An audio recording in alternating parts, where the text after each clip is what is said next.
Can we please get to today? Use everything we just talked about and talk about today. What is, maybe Mark, can you lay out what is the best case and the worst case, and Scott, then lay out the best case and the worst case that can happen now? So, Lex, I think the best case, and something I've advocated for, I've been working on this for 22 years, is that the Iranians return to negotiations at Oman, sit down with the United States, and conclude an agreement that peacefully and permanently and fully dismantles their nuclear program. They agree to that, which means they shut down any remaining facilities. They give up all the remaining centrifuges and enriched material that they could use to develop nuclear weapons. They let the IAEA in order to supervise this. They actually commit to not rebuilding this nuclear program. And we commit, as we've done with 23 other countries, to helping them provide civilian nuclear energy. Because it seems to me a little fanciful that Khamenei would build a civilian nuclear program under 80 meters of concrete surrounded by rock and take all the risks he's taken. And by the way, he faces a risk to his regime. Spent $500 billion to do this when it makes no commercial sense. But let's take him at his word that he wants civilian nuclear energy. Let's build it for him. As long as there's no enrichment or reprocessing that gives him the key capabilities that he could, if he decides to build nuclear weapons. That seems to me a thoughtful approach. I think Scott would probably agree with it. Proliferation proof. He can't build nuclear weapons. And we can do this all peacefully. That's my preference. What can Trump do to help make that happen? I think what he can do is he can say to the Iranians, look, I made you that offer last time. You rejected it. Now that offer is no longer on the table because that offer gave you enrichment. Now, temporarily, but I now see the game that you would have played when I left office to turn that enrichment and enrichment capability into nuclear weapons. So that deal's off the table. But here's the deal that's on the table. It's a one-page deal. You give up your nuclear capabilities. We help you build civilian nuclear energy. I think that's best case. All right. I think worst case is that the Iranians do what they've unfortunately been doing over and over again and rejecting these deals and holding firm that they want to retain this enrichment capability. And the only reason they want to retain enrichment capability is the option to develop nuclear weapons. Otherwise, they can have civilian energy. Tomorrow makes much more commercial sense to do that. And the entire international community would help them and pay for that. I worry that they're going to just remain intransigent at the negotiating table. And I think if they do that, then what I worry that they're going to do is whatever remaining capabilities they have left, they'll bide their time. They'll wait for the opportunity. Maybe it's not now. Maybe it's when Trump's gone. And they will rebuild this nuclear weapons program. And they'll be then inviting further strikes, further war, and further suffering. And I worry that that is the worst case. And by the way, as part of that worst case in retaining the capabilities, the extra worst case is they take those capabilities and they go for a nuclear bomb. Now, if Scott's right, and the regime has never had any desire for a nuclear bomb, we don't have to worry about that. Because according to Scott, all of this has been fabricated. All of this has been a result of U.S. and Israeli intelligence mendacity. And we don't have to worry about a nuclear weapon. I personally worry about it, knowing this regime, looking at 2.5 decades of nuclear deception.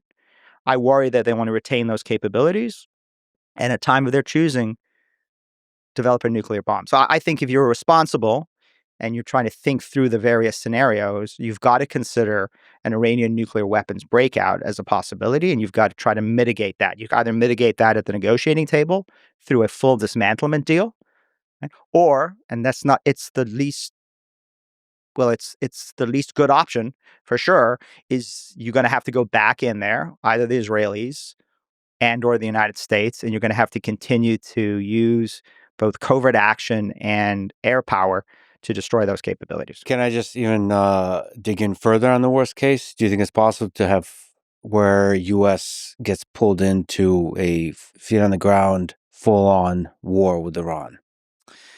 I think one must never dismiss possibilities because, as I said, you've got to plan against worst case options. And I think that's what the Israel lobby has in store for you guys.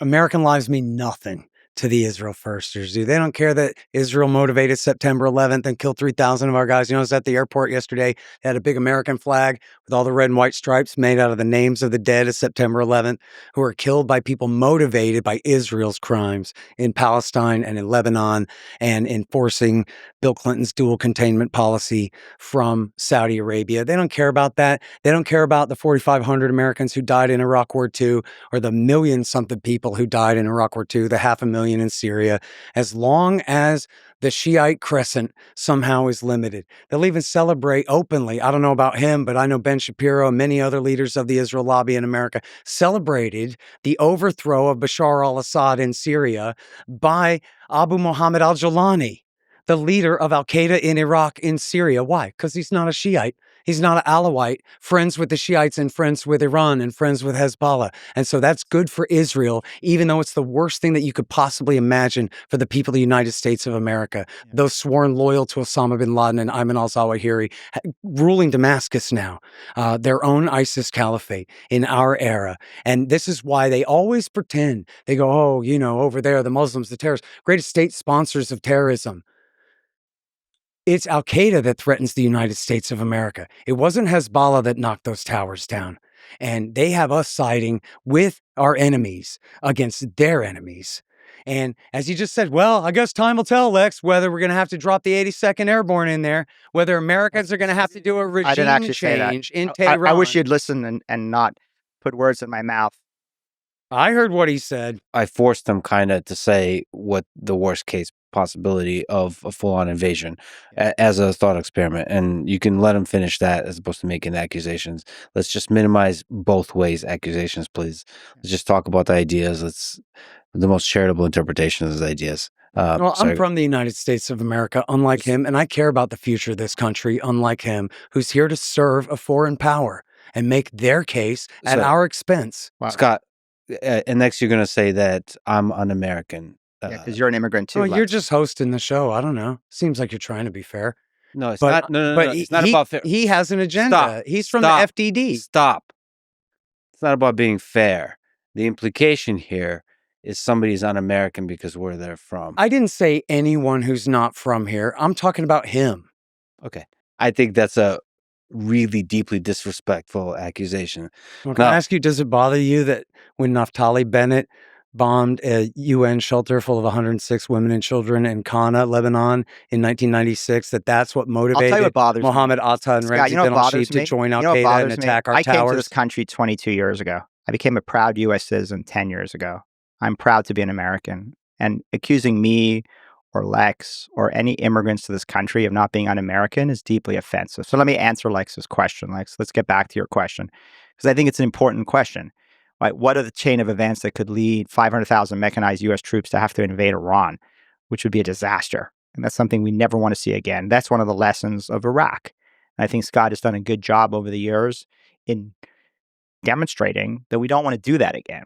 So is there such a scenario? I think one must never rule it out, because there is a scenario, for example, where the regime collapses. Okay. And the regime collapses and there's chaos inside Iran. I'm not suggesting that'll happen. There are a whole bunch of scenarios maybe we should talk about with respect to the collapse of the regime. But you could see a scenario where the United States would have to go in there in order to try to secure military and nuclear and missile assets so that it doesn't end up at the hands of warring factional and ethnic groups that Scott referred to. Because again, as he's rightly pointed out, Iran is not Persia. Can't the IDF handle it? So can I just finish? Just who can handle it, who cannot handle it? I think that it's a potential scenario, which is why I don't think anybody should be advocating for a U.S. decapitation of the regime in Iran. I have long been on record as supporting the Iranian people, right? Providing support to the Iranian people to at one point take back their country and take back their flag. It's very much the sort of Reagan strategy that Reagan ran in the Cold War, of maximum pressure on the regime, maximum support for anti-Soviet dissidents, while, by the way, he was negotiating arms control agreements with the Soviet Union in order to try to reduce the number of nuclear-tipped ICBMs that both countries had pointed at each other. So I think the Reagan strategy of providing support to the people is a far better strategy for trying to get leadership transition government transition inside Iran. But I think the scenario of decapitation strikes, killing Khamenei, taking out the entire government could potentially lead to that scenario. And I think we have to be conscious of that, and we have to guard against that. So I think that's important. I think Scott's right. I mean, if a scenario happened like that, yeah, I mean, I think the Israelis have demonstrated extraordinary capabilities, and they could go in there and they could secure loose nuclear materials that you would be worried could be fashioned for nuclear weapons. I mean, Scott doesn't seem to worry about these materials. I worry about these materials and capabilities in the hands of anybody, because they're all capabilities that just the physics of it, you can produce nuclear weapons. So best case scenario, negotiation, we fully dismantle their program in Oman. Worst case scenario, right, is having to return for continued military strikes that continue to escalate the situation. Worst situation is some kind of decapitation strike that collapses the regime and causes chaos. There are a whole bunch of other scenarios we can talk about that are embedded in that. But I think if you're a responsible person and a responsible analyst, and certainly if you're a responsible policymaker, you got to be planning for all of these scenarios and more. Scott, what do you think is the best case and the worst case here? Well, the best case scenario is that we quit right now and that Trump figures out a way to reorder some paragraphs and get back in something like the JCPOA, which was also signed with the rest of the UN Security Council power. Can I ask you, is JCPOA is a pretty good approximation of what would be a good deal? Pretty good. It could have been better, as I said at the beginning. Trump could have gone in there and tried to negotiate a better result with the sunset provisions on some of those things. But the concept that America is just going to insist on zero enrichment, zero nuclear program whatsoever, when they have the unalienable right, quote unquote, in the Non-Proliferation Treaty to civilian nuclear material and a civilian program, it's a poison pill. It's meant to fail, just like it was a poison pill meant to destroy the talks here, good enough to start a war. Again, as I quoted from earlier, he said on TV last week, well, America has to take out Fordo now because now they're more likely to break out towards a nuke. I think that's exactly right. So there still is, or there's strong reason to be skeptical, including Israeli and American officials told the New York Times that they thought that the damage was quite incomplete. Yeah, the IAEA just came out recently. Just point of fact, sort of interesting. We'll see on the battle damage assessment, but they actually think the facility was destroyed and that the sensitive centrifuges were destroyed. So just interesting for the viewers. Sure. And it may be premature. All the uranium mines, and all the aluminum smelters, so that they can't make any more centrifuges. They know how to make centrifuges. So at this point, this is why government doesn't work. They make matters worse and create more work for themselves and make things worse and worse and worse. We can make the same criticism about Russia's invasion of Ukraine, making matters worse for themselves and causing them to have to escalate even further. Now America's in the situation where the danger that Iran will now break out to a nuke is so heightened that now we're talking about, well, maybe we'll have to do a full regime change. And I appreciate you, Mark, saying that we should not kill the Ayatollah, but Benjamin Netanyahu says we should. He said just the other day that if we get rid of the Ayatollah, that will solve all the problems, which is just crazy to think that. Israeli officials have been tweeting out pictures of them palling around with the son of the Shah, talking about reinstalling his royal majesty's monarchy. Sock puppet dictatorship. That's taking back Iran for the people of Iran, giving them over to a bunch of foreign-backed exiles.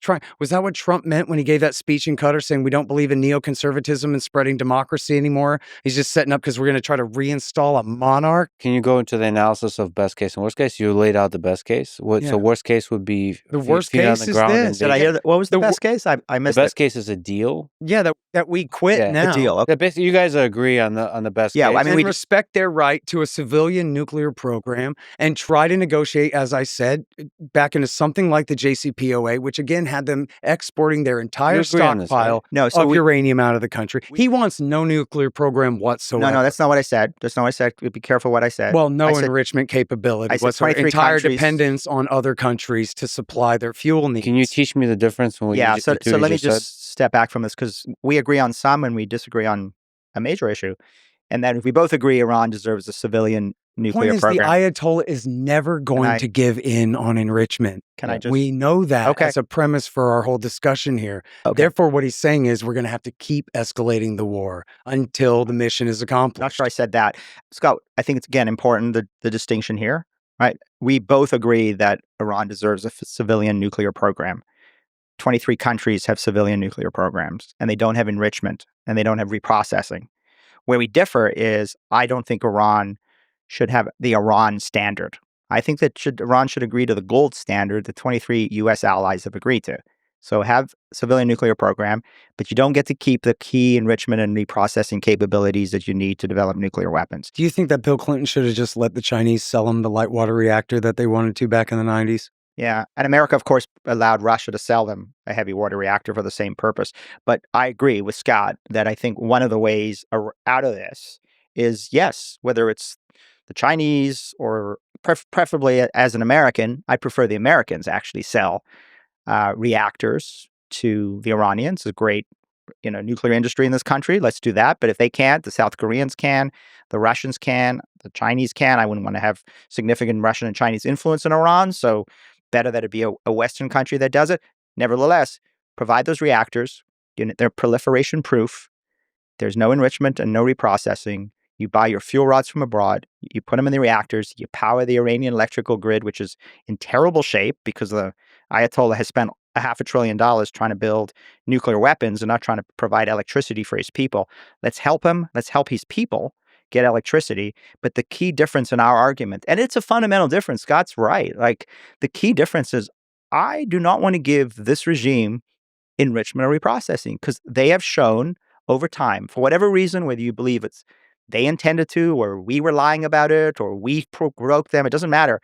What they have shown over the past number of years is they have gone up from 3.67% enriched uranium for civilian purpose all the way up to 60%, which is 99% of what you need for weapons grade. Since we've seen them do it before, we don't want to see them do it again. So no enrichment, full dismantlement, full deal, and then there's a peaceful resolution to what I worry about is positions that are taken that undermine President Trump's negotiating leverage in Oman. Because can I ask you? You were saying you supported the JC, or you were opposed to. I was opposed to JCPOA. You were opposed to withdrawing from it. Yeah. Don't you think that Trump could have gone over there and negotiated to make it better? And would you agree that it was a huge mistake to withdraw? That because they were, as we agreed, shipping out all of their enriched uranium to only be brought back in a form that they could not use to make nukes. The scientists had decided that if they kicked all the inspectors out and beat their chest and started making a nuke, it would take them a full year to have enough weapons-grade uranium for a single gun-type nuke under the JCPOA, right? So let me answer your question. Yeah. Because you're right. I mean, I'm glad you've pointed out, because I try to take a nuanced position during the JCPOA debate, and I got hammered by the left and I got hammered by the right, okay? The left hammered me because I criticized the JCPOA because its fundamental flaw was twofold. One, it gave Iran enrichment capability that would expand over time as the restrictions sunsetted. Right? And number two, the sunsets were going to kick in and Iran would emerge with this industrial-sized program, which we would not be able to stop. Now, the nuanced position, which I got hammered on by the right, was I said, go negotiate with the Europeans, agree on a common transatlantic position to approach the Iranians and say, look, that deal that we did back in 2015, we think it's flawed. We want to extend that deal. We want to get rid of the sunsets. And we are going to negotiate a deal. Now, does that mean we have to give you more sanctions relief? Yeah, probably. The Iranians are not going to just agree without sanctions relief. What happened is the Trump administration tried to negotiate with the Europeans. The Europeans were opposed because they didn't want to revisit the agreement. We knew the Iranians were completely opposed, and there was no way they were going to do this if the United States and Europe were divided. And so just a little bit of history. I just think it's interesting history. It was at that point that President Trump decided to withdraw from the agreement. But what I'm asking you is, if, say, you were the national security advisor under the JCPOA, where they're still shipping all their enriched uranium out of the country and all that, which you would be advising him to not leave, in the negotiations to improve the deal, would you have been willing to accept some level of enrichment then? as long as we have the restriction part where they're shipping it all out of the country, or to you, enrichment at all is always a red line, essentially equivalent to them being 99% of the way to a nuclear weapon. Look, enrichment capability is a red line. It has to be a red line. And even though it's protected by the NPT, the right to peaceful nuclear technology. They call it a loophole, but they have the right to enrich uranium. And as there's different interpretations of everything, including agreements, there is a raging debate about whether the NPT actually gives you a right to enrich. In fact, the Obama administration, even with the JCPOA, was not willing to recognize Iran's right to enrich, but they were willing to recognize its de facto reality that they were enriching. Can you explain NPT? It's the Non-Proliferation Treaty. Iran is a member of it, and it is supposed to promote peaceful civilian nuclear energy, right? And it's supposed to prevent countries from developing nuclear weapons. I think that's a basic summary of it. And it mandates that non-nuclear weapon states have a safeguards agreement with the IAEA, and full of additional protocols and whatever, where they have the right to sign, by the way.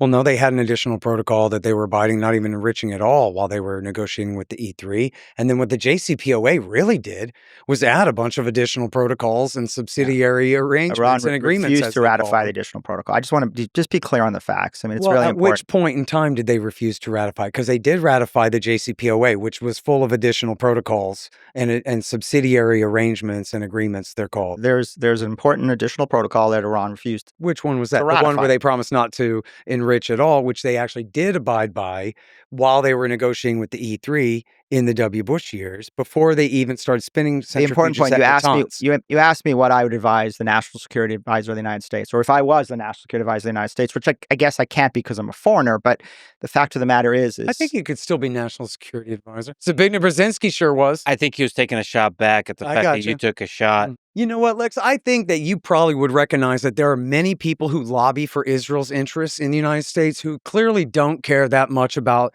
what happens to the United States of America in it as a consequence, because they care about Israel, which is a different country than America, right? It's not part of the I think 50 states. an American citizen cares primarily about America. That is a fundamental belief for me. To make an accusation that they don't requires a very large amount of proof for each individual. I don't care. Pretend that American and Israel's interests are the same requires a tremendous amount of cognitive dissonance by those who support Israel's interests. They say they're not all the same. Sponsor of terror, as though Iran has anything to do with anti-American terrorism. I don't know who is the they that we're talking about, but I believe American citizens care about America first. They may discuss other nations and the interests in the Middle East or in Europe, and those interests might align with their own worldview, whatever. But when it comes, at the end of the day, if everybody starts a war with everybody else, they're America first. Like I'm America first. If there's a war that breaks out and we have to pick up guns, I'm fighting for America. I'll take them on a case-by-case basis. I know immigrants who are absolutely super patriots, who know American history and love and care about America more than their next-door neighbors who are from here. Yeah. But that ain't universal. Okay. Sure. Let's talk about case by case then. That's fine. Well, I think he's clearly accusing me. A worse war with Iran. He was entertaining the possibility of putting ground troops in there. Don't take personal shots. Just don't take personal. Country. Either of you've taken personal shots. Let's not do it. You guys are just having fun, and I'm having fun. So just on the idea here, let me respond. He said that there's a threat from the missiles. There's a threat from Iranian missiles to America's bases in the Middle East. Yeah, because of Israel and because of this war. The first time Iran ever fired missiles at an American base over there was in response to Trump bombing them. It's never Iran's fault. Is that what everybody thinks? Never his fault. That it was Iran who started this? Let's bring it back. Scott, what a joke. Scott, it's remarkable to me. And I want to reiterate this. And then Iran shot missiles at Qatar and Iraq